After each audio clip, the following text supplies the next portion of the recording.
नागपुर की महापौर नीता ठाकरे ने बताया कि मानसून से पहले नालों की सफाई का अधिकांश काम पूरा हो चुका है और शेष कार्य तेजी से जारी है। पर्यावरण दिवस पर विशेष अभियान चलाया जा रहा है। वहीं भांडेवाड़ी सीपीजी प्लांट शुरू होने से कचरा प्रबंधन को मजबूती मिली है।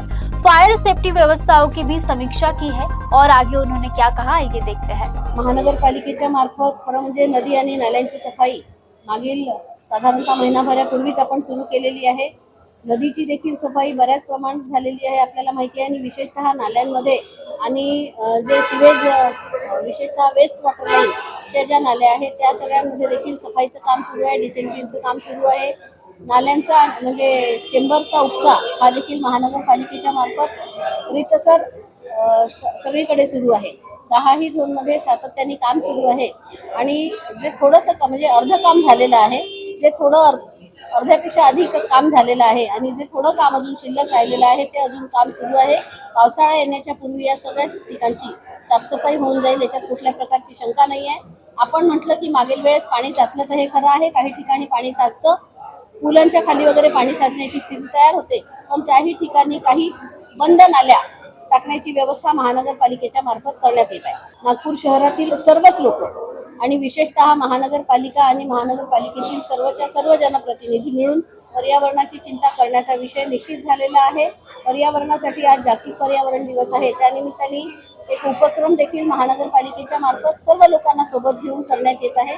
5 तारखेपासून 21 तारखेपर्यंतचा हा उपक्रम विनंती आहे की दर दिवशी जी स्वच्छता आणि पर्यावरणाचे जे कार्यक्रम आपल्याला शेड्यूलनुसार देण्यात येत आहे म्हणजे दिलेले देखील आहे ते सगळे आपण जाहीर करावे आणि त्या सर्व ठिकाणी लोकांनी सहभाग घ्यावा, ह्या गोष्टीचं आवाहन करावं।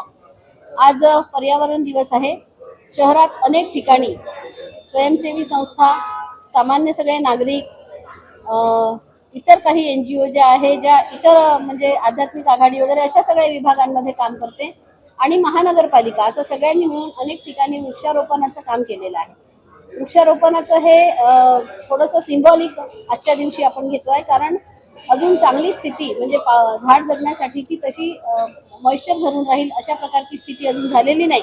त्यामुळे त्याची पूर्ण तयारी करून म्हणजे खड्डे कोणत्या ठिकाणी किती खड्डा खोदायचा, किती माती टाकायची, मॉइश्चर येऊ द्यायचं, एक पाऊस होऊन जाऊ द्यायचा आणि त्याच्यानंतर मग हा वृक्षारोपणाचा ड्राईव्ह घेण्यात येणार आहे। आपण सांगितलं की सुसबीडीच्या माध्यमातून CNG जे तयार होणं आणि तो तिथला जो प्लांट आहे तो आता आज खऱ्या अर्थाने सुरू होतो आहे।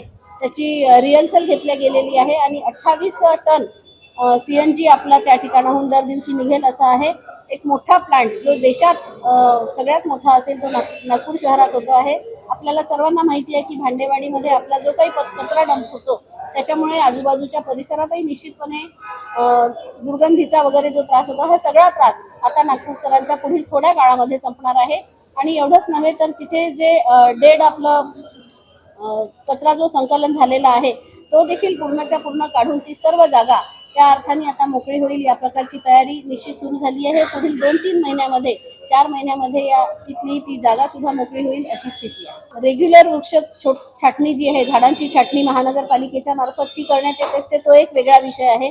पण आपण जसं म्हटलं की विकासाच्या कामांसाठी काही ठिकाणी जर झाडं तोडायची नितांत गरज असेल की तो विकास करत असताना, कारण सस्टेनेबल समजा आपल्या शहरातल्या नागरिकांना चांगलं जगण्यासाठी ज्या विकासाची गरज आहे ते इन्फ्रास्ट्रक्चर तयार व्हावं असं जर वाटत असेल आणि त्यासाठी नाईलाज असेल तर अशा ठिकाणची वृक्ष तोडायला वृक्ष पर्यावरणामध्ये देखील त्या कायद्यामध्ये ती व्यवस्था केलेली आहे। आपण समजा आमराईच्या संदर्भाने हे म्हणत असाल म्हणजे समजा एका उदाहरणापुरतं तर निश्चितपणे मी आपल्याला एवढंच सांगेन की या ठिकाणी एक 500 मीटर अंतरावर एक नाला आहे आणि त्या ठिकाणाहून सिवेज जाऊ शकतं अशा प्रकारची सूचना जेव्हा आली त्यावेळी हे सांगण्यात आलं आहे की समजा 61 जी झाडं जातात आहे असं कळते, जी प्रशासनाकडून हे सांगण्यात येते की याच्याशिवाय दुसरा पर्याय नाही, ही सर्वात कमी म्हणजे 100 असतील त्यातून छाटून आणि ती सगळ्या जागा आम्ही तशा प्रकारे तयार करून 61 झाडांवर आणलाय।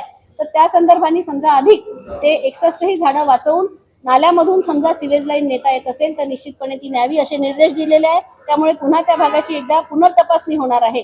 मात्र नितांत नाईलाज समजा असेल तर ते आमराई जी आहे ते अधिकृत जंगल नाही, काही वेळा त्या ठिकाणी तशी झाडं होतात आणि लोकांना समजा सिवेजची नितांत गरज त्या ठिकाणी असेल. आज सगळीकडे आपण पाहतो की लोकसंख्या वाढते आहे. आपल्या ज्या ठिकाणी एक 1500 फुटा 2000 फुटामध्ये 4-6 लोक राहायचे तिथे आता 25 लोक राहतात आहे आणि त्याच्यामुळे मोठ्या सिवेजची गरज पडणार आहे.